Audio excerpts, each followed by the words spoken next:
मैंने आत्महत्या नहीं की। मुझे मारा गया है। किसने मारा तुम्हें? कौन है तुम्हारा कातिल? पीताम्बर। मैंने हत्या नहीं की है। मिस्टर अभीक सिन्हा की मृत्यु एक आत्महत्या थी, हत्या नहीं। इस पीताम्बर के घर में रखे हुए उस नीले संदूक के बारे में जो माँ मयंती ने कहा, सर वो भी तो सच साबित हुआ। मान लो पीताम्बर के उस रात तुम ही थे वहाँ ऑफिस में। ये पूरी फसाद इस माँ मयंती की वजह से शुरू हुई। तो फिर तुझे जाकर पर्सनली एक्सपीरियंस करना चाहिए। कल क्यों? काफी लंबा प्रोसीजर, जाहिर है टाइम तो लगेगा। नानी जी को ढूंढने में 24 घंटे की मोहलत। सॉरी तृप्ति, मुझे माफ कर देना।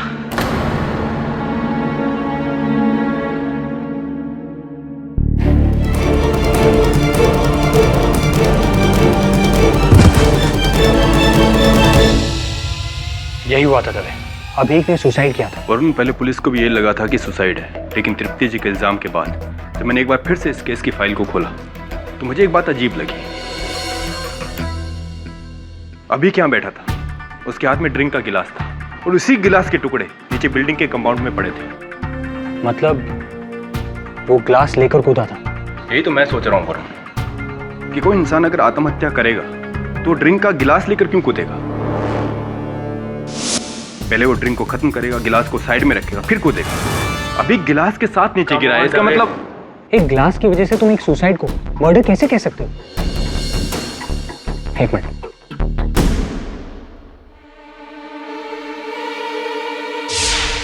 ओह माय गॉड, क्या हुआ? एक मिनट।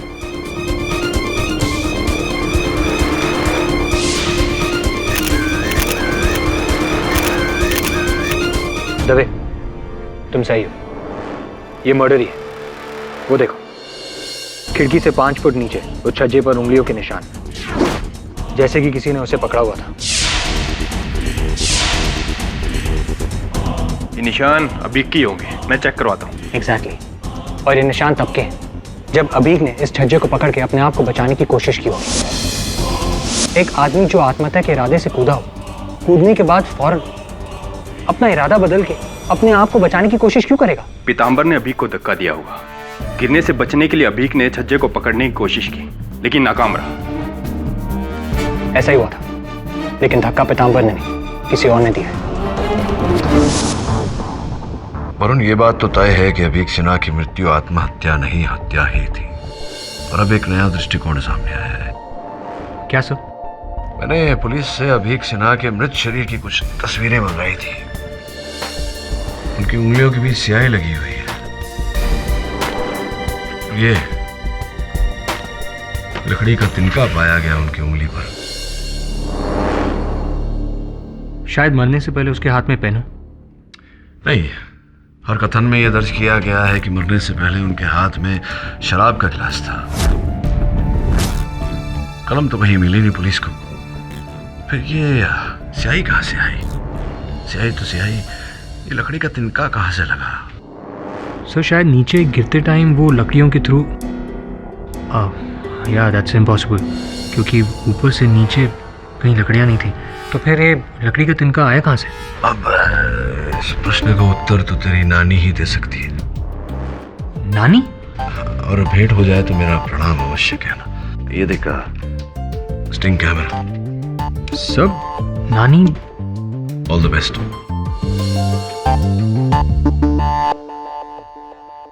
Right sir. बस 2 मिनट, माँ मयंती थोड़ी देर में हाजिर होंगी। वाह। वैसे ये किस पक्षी का कंकाल है? ये माँ मयंती का एक खास पक्षी है।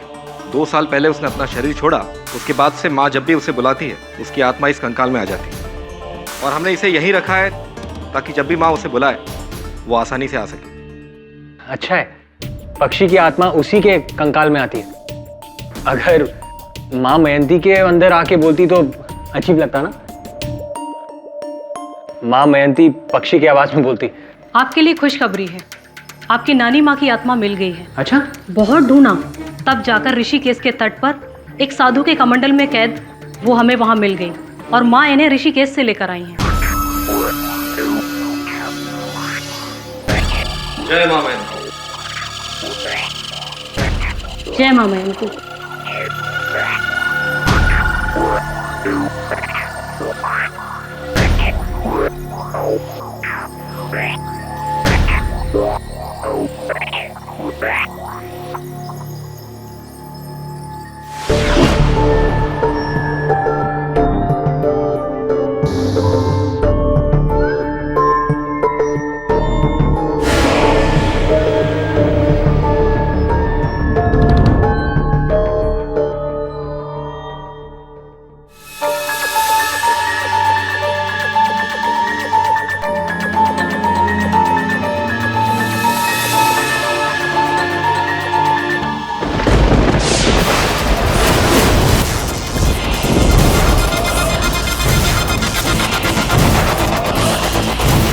रत्ना पटेल जी, क्या आप इस कमरे में हैं?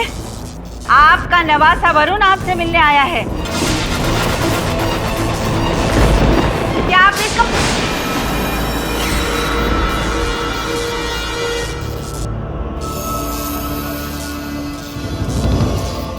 वरुण वरुण હું છું બેટા रत्नाबेन नानी કેટલી ખુશ છું હું तुझे इतने सालों बाद देखकर। अरे कितना बड़ा हो गया है तू और तेरे माथे का घाव भी भर गया है। याद है जब तू मेरे सूरत वाले घर में आया था तो छत से गिर गया था केरी तोड़ते तोड़ते। कितना बड़ा घाव लगा था 6 टाके आए थे, याद है न बेटा?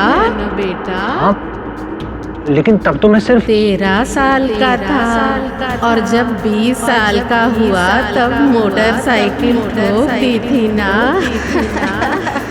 अच्छा, अब तो संभल गया तू? हाँ नानी आप कैसी हैं? अरे बेटा हूँ तो बहुत खुश हूँ। अरे पता है ऋषिकेश के एक बाबा ने मेरी आत्मा को उनके पास रख लिया है।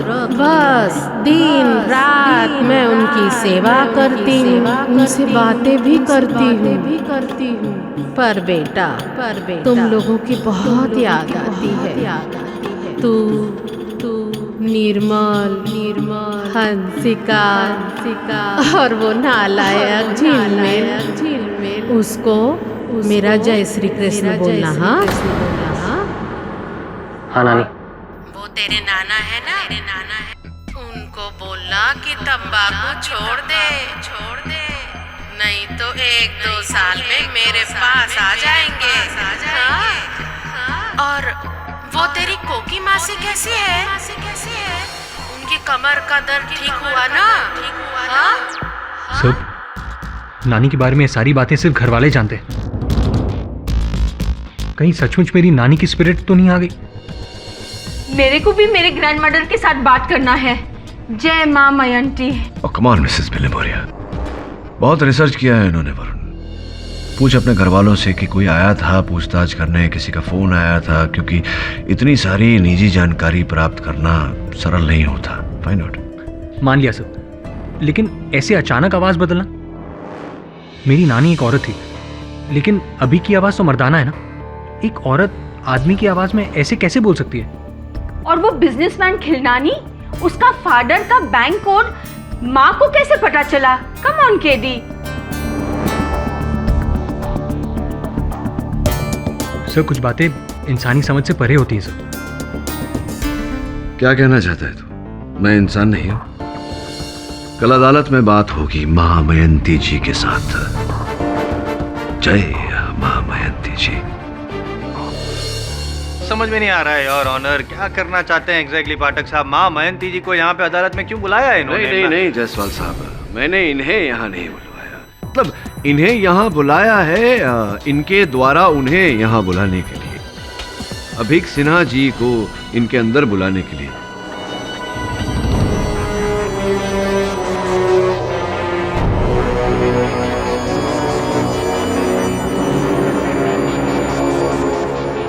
अंततः यही तो इस समस्या की जड़ है। अगर अभीक सिन्हा साहब इनके अंदर प्रकट न होते और ये न कहते कि पीताम्बर ने उनकी हत्या की है तो ये मुकदमा ही नहीं होता। माँ जी, मैं आपसे बड़ी विनम्रता से विनती करता हूँ कि कृपया कर मिस्टर अभीक सिन्हा की आत्मा को अपने अंदर बुलाइए ताकि हम दोनों उनसे वार्तालाप कर सकें, प्रश्न पूछ सकें, उत्तर पा सकें। प्लीज़ बुलाइए ना। जी नहीं। जी नहीं से आपका अर्थ क्या वो उनकी आत्मा बिजी है इस समय या अदालत में नहीं आ सकती? ये क्या? जी नहीं, अदालत में नहीं आ सकती। अदालत में नहीं आ सकती? लेकिन माँ जी, मेरे जानकारी के अनुसार तो आत्माएं मुक्त होती हैं, वो तो बिना किसी बंधन के यहाँ वहाँ भटकती रहती हैं, कहीं भी चली जाती हैं, तो अदालत में आने से क्या क्या आपत्ति हो सकती है उनकी आत्मा को? नहीं, देखिए मैं ये बात मानने को तैयार। जी, क्यों जिद कर रहे हैं आप? क्यों मानने को तैयार नहीं? इतने यकीन से आप कह रहे हैं जैसे हर हफ्ते बरदौल में आत्मा बुलाते हैं अदालत में। नहीं, हर हफ्ते नहीं बुलाता, किंतु इस हफ्ते, इस समय, आज यहाँ अदालत में मैं आत्मा बुलाना चाहता हूँ। अब माँ जी के संपर्क में आके थोड़ा बहुत आत्मज्ञान मुझे भी प्राप्त हो गया है। व्हाट? मिस्टर पाठक, आप ये कैसी बात है? बोलने दीजिए जज साहब, इनको जो करना है करने दीजिए। वैसे भी हर हफ्ते कोई ना कोई नया खेल करते रहते हैं, लेकिन आज आपका ये खेल फेल होने वाला है। Carry on. योर ऑनर, मैं आज इस अदालत में अपनी दादी माँ को बुलवाना चाहूँगा।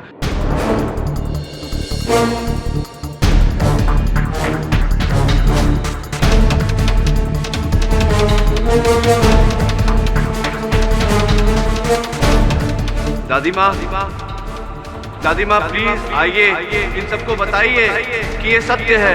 इन्हें ऐसा लग रहा है कि मैं मजाक कर रहा हूँ। आइए बताइए कि ये मजाक नहीं, ये ढोंग नहीं, ये सत्य है। दादी माँ।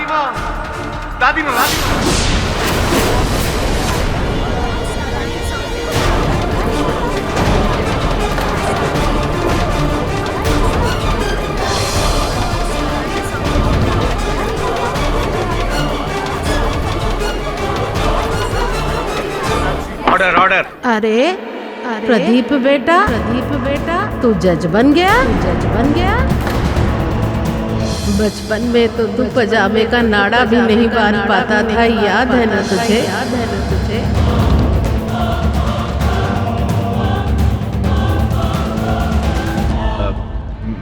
Mister Pathak, I mean Mrs Pathak.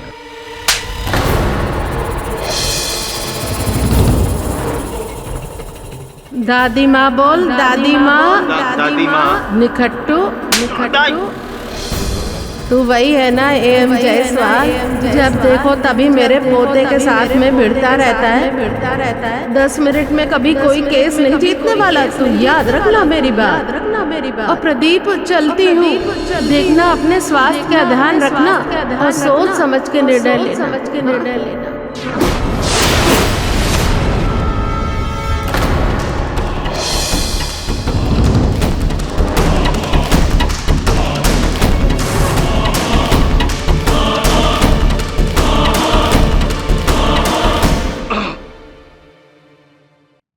Your honour, दादी माँ आई थी क्या?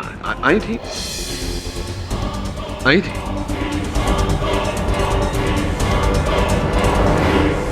Tape recorder. Tape your honour, tape. अच्छा, आप ये कहना चाहते हैं कि वो स्वर, वो आवाज़ मेरे शरीर पर छिपाए हुए टेप रिकॉर्डर के द्वारा आ रहा है। योर ऑनर, मेरी परीक्षण ले ली जाए। ना तो मैंने आवाज़ बदली है, ना कोई टेप रिकॉर्डर छिपाया है मैंने। वाकई वास्तविकता में दादी माँ आई थी। अब माँ जी, मैं एक नवसिखिया होकर अपनी दादी माँ की आत्मा को अगर अदालत में बुला सकता हूँ तो आप तो महाज्ञानी हैं। क्या बकवास है ये? अगर माँ चाहे तो वो भी आत्मा को यहीं इसी अदालत में बुला सकती है। Mister Mahipal, please sit down. माँ आपको चुनौती दे रहे हैं। बुलाइए अभीक सिन्हा की आत्मा को। कह रहे हैं आप ही के साथ है, आपको तो चुनौती स्वीकार करनी चाहिए। क्या आप इस चुनौती को स्वीकार करती हैं माँ जी?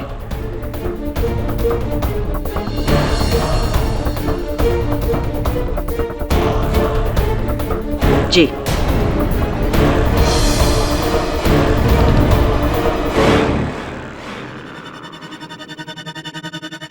मिस्टर अभीक सिन्हा, क्या आप यहाँ पर हैं? मिस्टर अभीक सिन्हा, क्या आप यहाँ पर हैं? अभीक सिन्हा, मेरे अंदर आइए। मिस्टर अभीक सिन्हा, क्या आप यहाँ पर?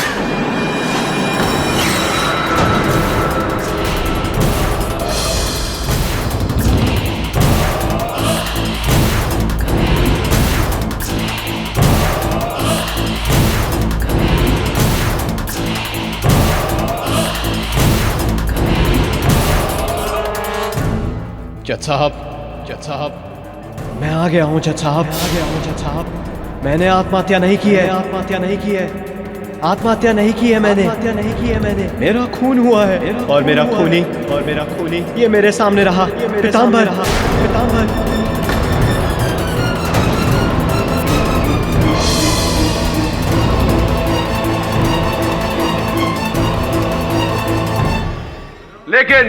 लेकिन सिन्हा साहब, मेरे मुवक्किल का ये कहना है कि इसने आपकी हत्या नहीं की। मिस्टर सिन्हा, क्या कहना चाहते हैं आप इसके बारे में? ये झूठ कह रहा है। उस रात जब मैं खिड़की पर बैठा था तो उसने आपको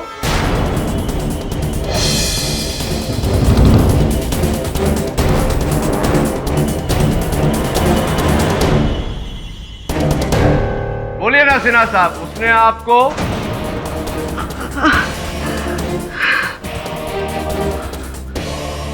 वो लगता है संपर्क टूट गया।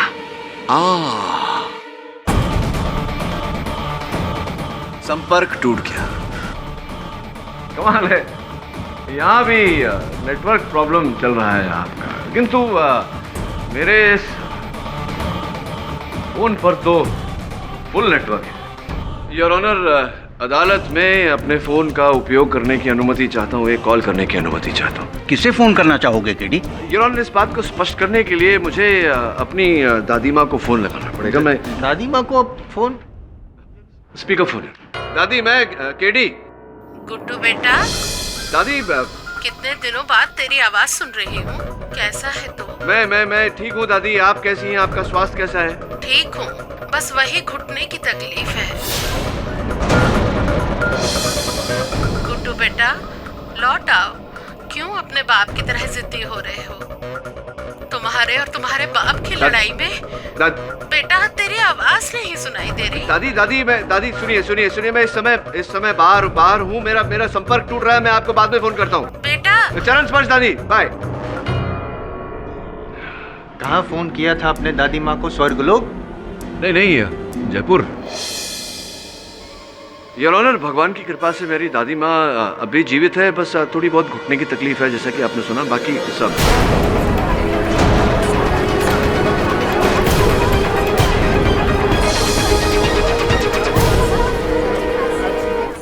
Silence in the court. तो फिर तुम्हारे अंदर वो बूढ़ी औरत की आवाज? योर ऑनर, वास्तविकता में वो ध्वनि, वो स्वर मेरे अंदर से नहीं, बाहर से ही आई थी। नीलंजना जोशी जी के बदौलत। ये एक वेंट्रिलोक्विस्ट है, गरुड़वादी है। कौन सी वादी?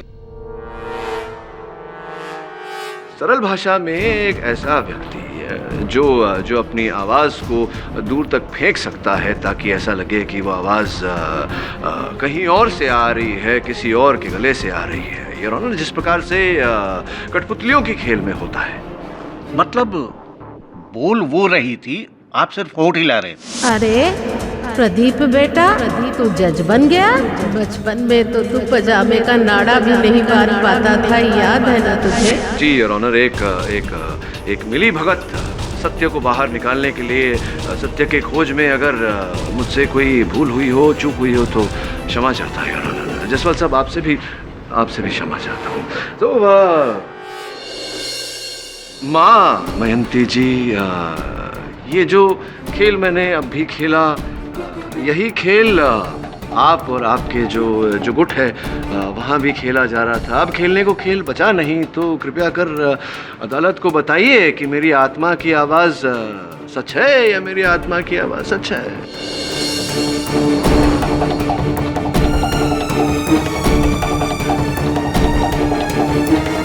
जज साहब मुझे तो 2000 रुपए पर डे मिलते हैं जी।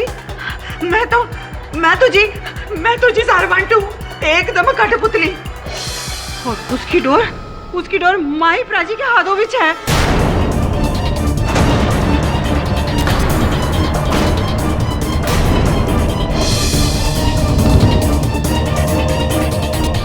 और ये सारा तमाशा ना उन्हीं का किया धरा है। माही प्राची का जी। निवर चला मेरी वाइफ और मैं, हम दोनों वेंट्रिलोक्विस्ट हैं। 4 साल पहले मयंती मधोक को जरिया बनाकर हमने लोगों को ठग कर लाखों रुपए कमाने का एक प्लान रचा। हमने सोचा हम लोगों के मरे हुए रिश्तेदारों की रूह को बुलाने के बहाने से मयंती के थ्रू अपना वेंट्रिलोक्विज्म करेंगे।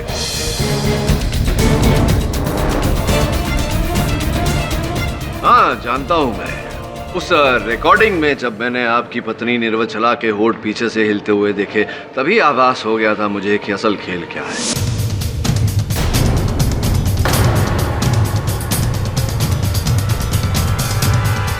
रिकॉर्डिंग? और फिर आप लोग अपने यजमान से थोड़ा समय मांगते थे ताकि उस समय में आप लोग ये उसके बारे में जितनी जानकारी प्राप्त कर सके वो कर ले, उनके घर वालों से, उनके व्यावसायिक मित्रों से, इत्यादि इत्यादि। जी, R&D, research and development. Sir जब मैं 19 साल का था। महिप्रा जी, ये आपकी आत्मकथा लिखने का बहुत समय मिलेगा आपको जेल में।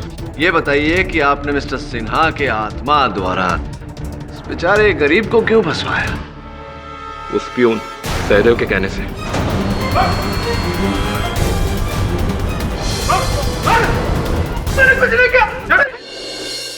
आगे बताइए, आगे की कहानी बताइए। मिस शैला जब हमारे यहाँ अभीक की रूह को बुलाने के लिए आई थी, तब उनसे भी हमने 2 दिन की मोहलत ली थी।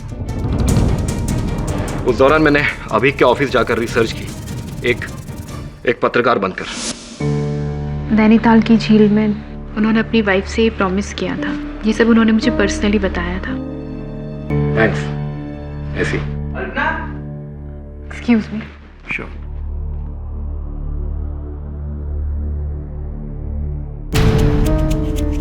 निवर्चला, अभीक के ऑफिस से बहुत सारी इंफॉर्मेशन मिली है उसके पास के बारे में।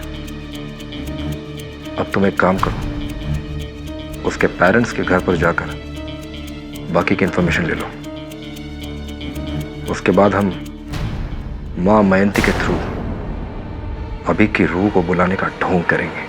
अभीक सिन्हा हाजिर हूं।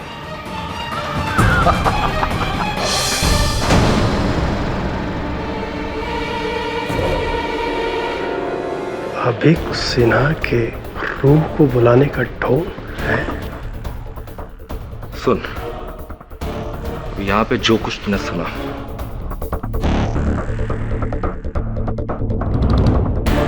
भूल जाने का, समझे? पास रख, समझा? मुझे ये बता कि गेम क्या है? नहीं तो अभी के अभी पुलिस के पास जाता हूं मैं। उसके बाद जब मजबूर होकर मैंने सारा गेम सहदेव को समझाया, तब उसने हमारे सामने एक शर्त रखी। उसने कहा कि कल जब मिसेस सिन्हा अभीक की रूह से बात करने के लिए मां मयंती के पास आए, तब मां मयंती उसे ये बताया कि पीताम्बर ने उसका खून किया है।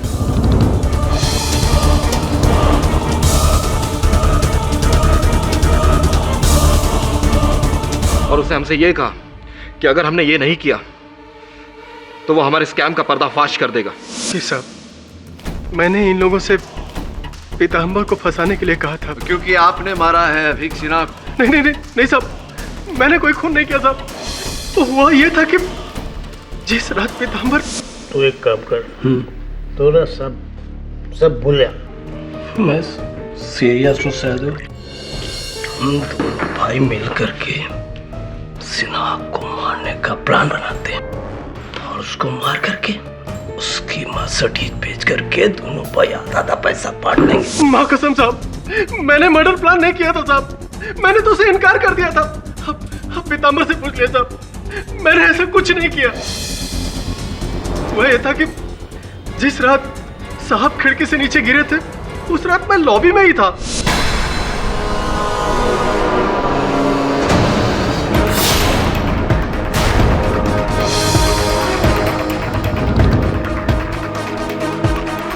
पीताम्बर इतनी देर तक यहाँ, और ये पैसे चोरी करके कहाँ भाग रहा है? सदे, जल्दी नीचे चलो, साहब खिड़की से नीचे गिर गए। क्या बात? मुझे पक्का यकीन था कि पीताम्बर ने ही अभीक सर को धक्का दिया, उनका मर्डर किया। वरना इतनी रात को साहब वो हमारे ऑफिस में क्यों आता?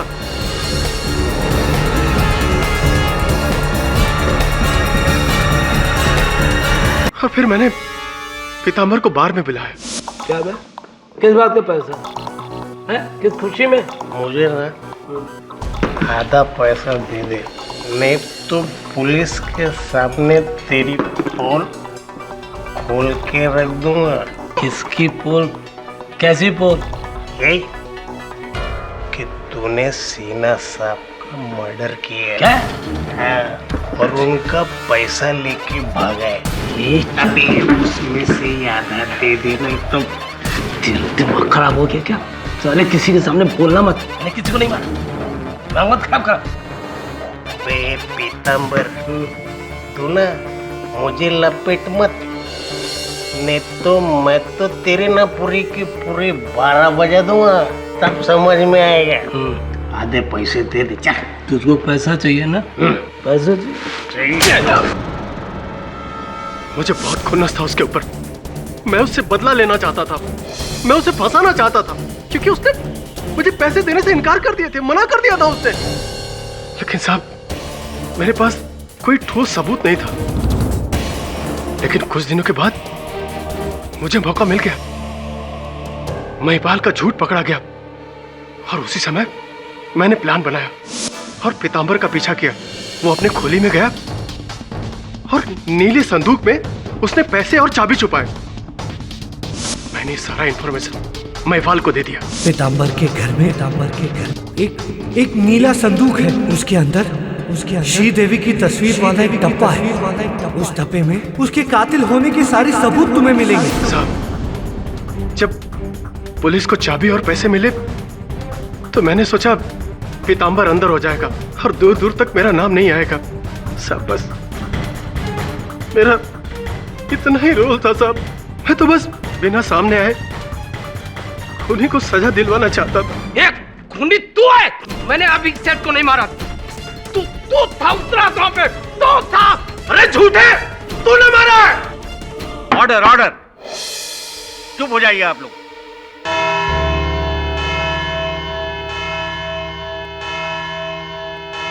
ये अदालत अगली सुनवाई तक मुलतवी की जाती है। चलिए सर, एक बात तो क्लियर हुई, ये कोई आत्मा का चक्कर नहीं है। हाँ, लेकिन हत्या का तो है। किसी न किसी ने तो अभीक सिन्हा को उस खिड़की से धक्का दिया था। इस डूबते केस को बस इस तिनके का सहारा है। जाओ उस बिल्डिंग में जाओ और पता लगा कि ये तिनका आया कहाँ से। तब तक मैं क्या सर? तब तक मैं सोचता हूँ वरुण, ये माँ मयंती के इस खुलासे के बाद मेरे मन में एक प्रश्न उठा है। उस प्रश्न का उत्तर सोचता हूँ, तू जाके पता लगा कि ये तिनका कहाँ से टूटा। Right sir.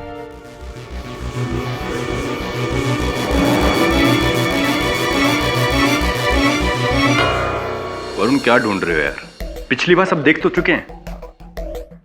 हाँ, पर एक चीज है जिसे देखकर भी नहीं देखा था।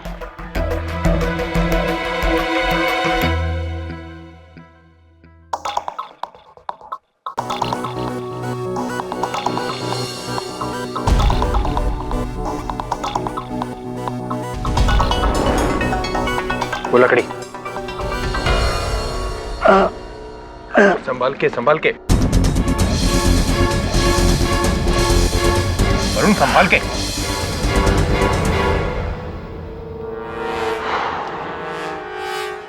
लकड़ी।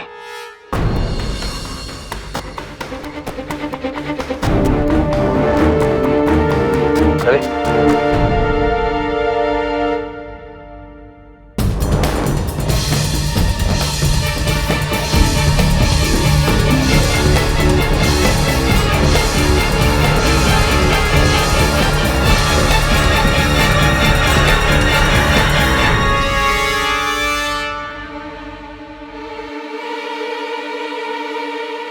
वरुण ये पेन और ये लकड़ी तो किसी कारपेंटर ने छोड़ी हो। इसका भीख के नीचे गिरने से क्या ताल्लुक? इसका जवाब मैं नहीं, केडी से तो मिलेंगे अदालत में। शैला जी, जो अभीक सिन्हा जी थे, क्या शादी के बाहर कोई उनका संबंध, नाजायज संबंध किसी के साथ था? नहीं। और अगर मैं कहूं कि शादी के बाहर मिस्टर अभीक सिन्हा का नाजायज संबंध था और वो नाजायज संबंध उनका आपके साथ था, तब क्या कहेंगे?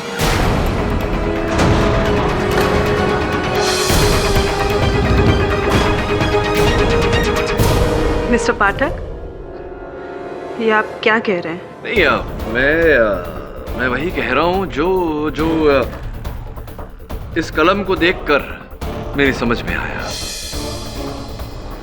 ये कोई आम कलम नहीं है शैला जी, बहुत ही महंगा बहुमूल्य कलम है। लोग एक दूसरे को अक्सर तोहफे के रूप में देते हैं और अक्सर ऐसे महंगे भेंट देने से पहले प्यार करने वाले कोई प्यार भरा संदेश उस तोहफे पर गुदवा लेते हैं।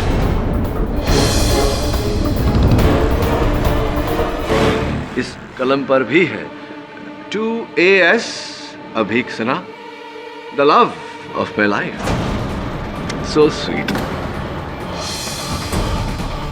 To the love of my life.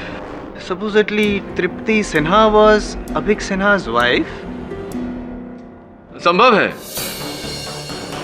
लेकिन मुझे पूरा विश्वास है शैला जी कि ये तोहफा उन्होंने उनकी वाइफ ने नहीं, आपने उन्हें दिया था। और आप मेरी इस बात को नकारें उससे पहले मैं आपको ये बताना चाहता हूं कि ये कलम 12 जून सन 2012 को लंदन के मार्टिन पेन कंपनी से खरीदी गई थी और इसका जो बिल था उसकी भरपाई आपके क्रेडिट कार्ड से की गई थी।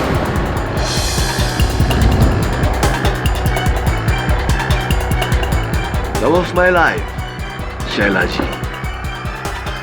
जी, मेरा और अभी का अफेयर था।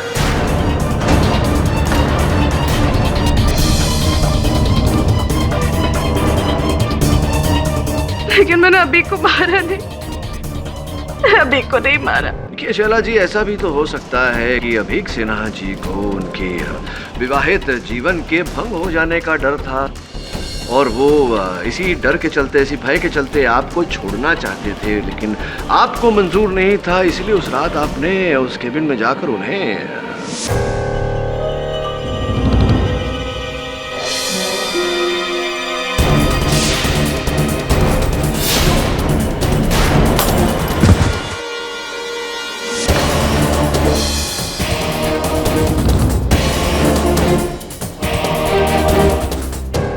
साहब। हाँ जी। एनर्जी क्यों वेस्ट कर रहे हैं, जबकि शैला जी अपने बयान में ऑलरेडी कह चुकी है कि जब अभी गिरा तब शैला जी एक फ्लोर नीचे थी, ऊपर आ रही थी, अभी के कैबिन तक पहुंचने से पहले अभी गिर चुका था। मुझे पूरा विश्वास है शैला जी की इस बात का कोई साक्ष्य, कोई साक्षी, कोई सबूत, कोई गवाह अवश्य होगा आपके पास। है जी, अभी के business partner mister Girish Khilnani, उनको जरूर मालूम होगा, क्योंकि अभी के केबिन तक पहुंचने के लिए मुझे पहले उनका केबिन क्रॉस करना पड़ता है। आप प्लीज उनसे पूछिए ना, प्लीज। जी हाँ, मैंने शैला को अपने कैबिन के सामने से गुजरते हुए अभी के कैबिन की तरफ जाते हुए देखा था।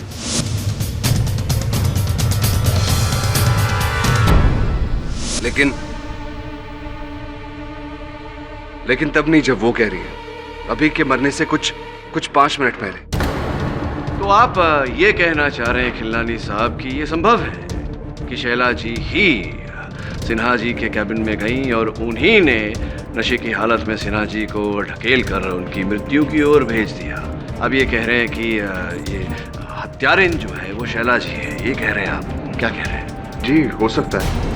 नहीं हो सकता, क्योंकि मैंने अल्पना जी जो सिन्हा साहब की सेक्रेटरी हैं उनसे पता किया कि किस समय शैला जी सिन्हा साहब के कैबिन में गई थी और उनका ये कहना है कि सिन्हा साहब के गिरने के बाद वो वहां गई थी। कथन के अनुसार शैला जी सच बोल रही हैं, लेकिन आप झूठ बोल रहे हैं। प्रश्न ये उठता है कि आप झूठ क्यों बोल रहे हैं? क्यों बोल रहे हैं आप झूठ? क्यों? लेकिन मैं झूठ बोलूंगा क्यों? झूठ तो आप अदालत में पहले भी बोल चुके हैं। वो माँ मयंती जी का किस्सा, आपके पिताश्री का वो लॉकर जिसका कोड केवल वही जानते थे, वही कोड माँ मयंती ने आपको बताया था। 9 8 3 6 3 3 2 983632 रिंग अ बेल? लेकिन वो कोड मुझे मयंती जी ने ही दिया है। अब चाहे तो उनसे पूछ सकते हैं। अब महा मयंती जी से क्या पूछना? असली जो इस कांड के करता धरता है महिपाल और निवर्छला, उन्हीं से पूछना चाहिए। और उनसे पूछा मैंने तो महिपाल जी का ये कहना था कि 983632 उनके इंश्योरेंस पॉलिसी का नंबर है, जो उन्होंने यूं ही आपको दे दिया था। और आपने कहा कि उन्हीं नंबरों से आपके पिताजी का बैंक लॉकर खुल गया, जबकि आपके पिताजी का लॉकर जिस बैंक में था, उस बैंक में सारे लॉकर केवल 5 अंकों के कोड से खुलते हैं। 983632 6 अंक होते हैं। तो 6 कैसे कैसे हो गया?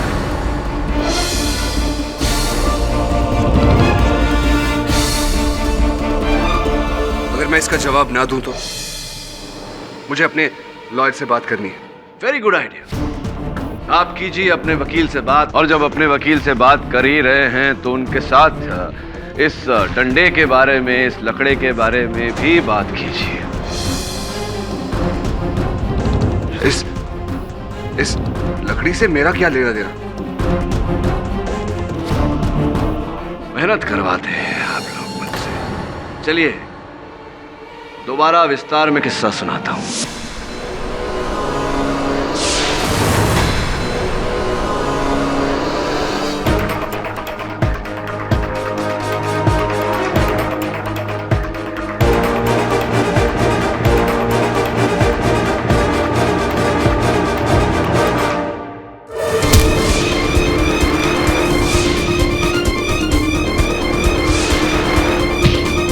और सिन्हा साहब पर वार करने के बाद जैसे ही सिन्हा साहब नीचे गिरे, हत्यारा उस कमरे से बाहर भाग गया, इससे पहले कि बाथरूम में छिपा हुआ पीतांबर कमरे में आए या नीचे से ऊपर आती हुई शैला कैबिन में दाखिल हो। और वो व्यक्ति, वो हत्यारा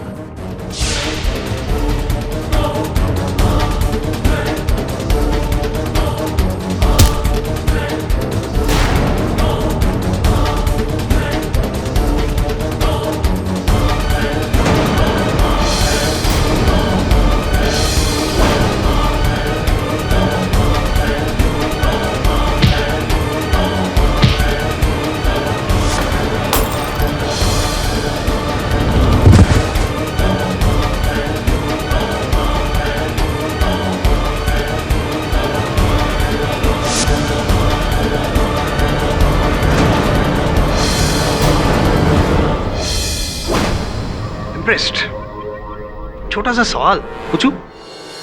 सबूत? हाँ सबूत। क्षमा चाहता हूं कि यह जानकारी आप तक नहीं पहुंची जायसवाल साहब। सबूत बहुत सरल और साधारण है। इस डंडे पर इनकी उंगलियों के निशान हैं और फिंगरप्रिंट की रिपोर्ट जज साहब की मेज पर है। क्या अब भी आप अपने वकील से बात करना चाहते हैं खिलनानी साहब, या हम ही डायरेक्ट बात कर लें? अब देखिए क्या है, घूम घाम के आपको आना तो यही है।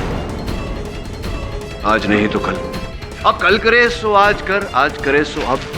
Would you like to confess? पिछले 3 सालों से मैंने अभी के भरोसे का गलत फायदा उठाकर कंपनी में लाखों करोड़ों का गबन किया था। अभी को इस बात का पता चला और मैंने उसे झूठ बोला, लेकिन उसने मेरे झूठ का सबूत मांगा और 2 दिन की मोहलत दी। 2 दिन बीत चुके थे, मैं फंस गया था। कुछ समझ में नहीं आ रहा था। मैंने सोचा अभी से मिलूंगा, उसके हाथ पैर जोड़कर उससे माफी मांग लूंगा। लेकिन जब मैं कैबिन में गया, वो नशे के हालत में अकेले। पता नहीं मुझे क्या सूझा, अपनी परेशानियों को दूर करने के लिए मैंने उसे धक्का दे दिया।